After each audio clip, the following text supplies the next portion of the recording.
हाय दोस्तों, आज हम आपको बताएंगे रामायण के रचनाकार महर्षि वाल्मीकि जी के बारे में, उनके जन्म के बारे में और फिर उनके जब उसने बड़े हुए उससे पहले उन्होंने क्या किया, फिर कहाँ से उनको कुछ मिला ऐसी प्रेरणा जो इतना भक्ति में लीन हुए। उसके बाद उन्होंने रामायण की रचना की। तो आइए चलते हैं, हम सभी थोड़ा बहुत उनके बारे में जानते हैं। महर्षि वाल्मीकि जी का जन्म हर साल अश्विनी मास की पूर्णिमा तिथि को मनाया जाता है, जो 13 अक्टूबर को होता है।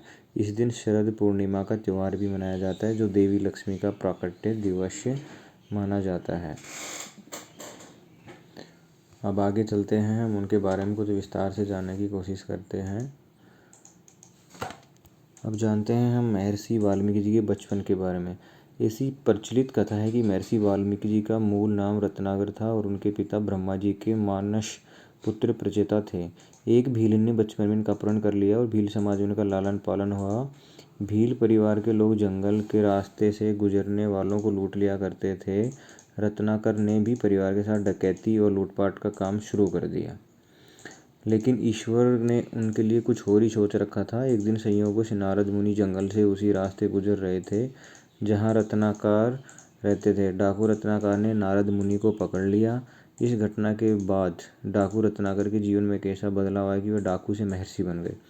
दरअसल जब वाल्मीकि जी ने नारद मुनि को बंदी बनाया तो नारद मुनि ने कहा कि तुम जो यह पाप या कर्म करके अपने परिवार का पालन कर रहे हो, क्या उसके भागीदार तुम्हारे परिवार के लोग बनेंगे? जरा उनसे पूछ लो। वाल्मीकि को विश्वास था कि सभी उनके साथ पाप में बराबर के भागीदार बनेंगे, लेकिन जब सभी ने कहा कि नहीं, अपने पाप के भागीदार तो केवल तुम ही बनोगे, तो वाल्मीकि का संसार से मोह भंग हो गया और उनके अंदर महर्षि प्रेचता के गुण और रक्त ने जोर मारना शुरू कर दिया और उन्होंने नारद मुनि से मुक्ति का उपाय पूछा। नारद मुनि ने रत्नाकर को राम नाम का मंत्र दिया। जीवन भर मारो काटो कहने वाले रत्नाकर के मुंह से राम का नाम निकल ही नहीं रहा था। नारद मुनि ने कहा, तुम मरा मरा बोलो, इसी से में राम मिल जाएंगे। इस मंत्र के बोलते बोलते रत्नाकर राम में ऐसे रमे कि तपस्या में कब लीन हो गए और उनके शरीर पर कब दीमकों ने बांबी बना ली, उन्हें पता ही नहीं चला।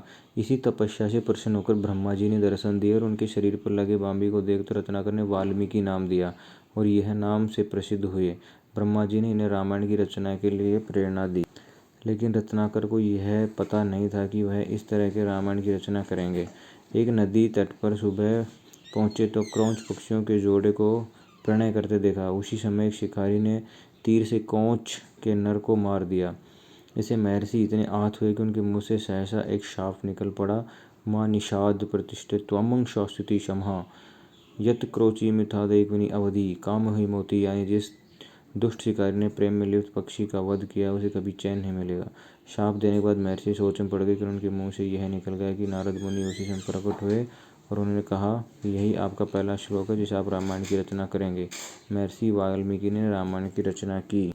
महर्षि वाल्मीकि ने रामायण की रचना की। इन्हीं के आश्रम में देवी सीता ने अपने दोनों पुत्रों लव और कुश को जन्म दिया था। इनका आश्रम आज भी नैनीताल के जिम कॉर्बेट नेशनल पार्क में स्थित है, जिसे सीतावनी के नाम से भी जाना जाता है। तो दोस्तों, आज महर्षि जी के जन्म के बारे में आपको जाना, कैसा लगा? अगर आपको अच्छा लगा तो कमेंट्स करके बताइए और लाइक और सब्सक्राइब करना ना भूलें।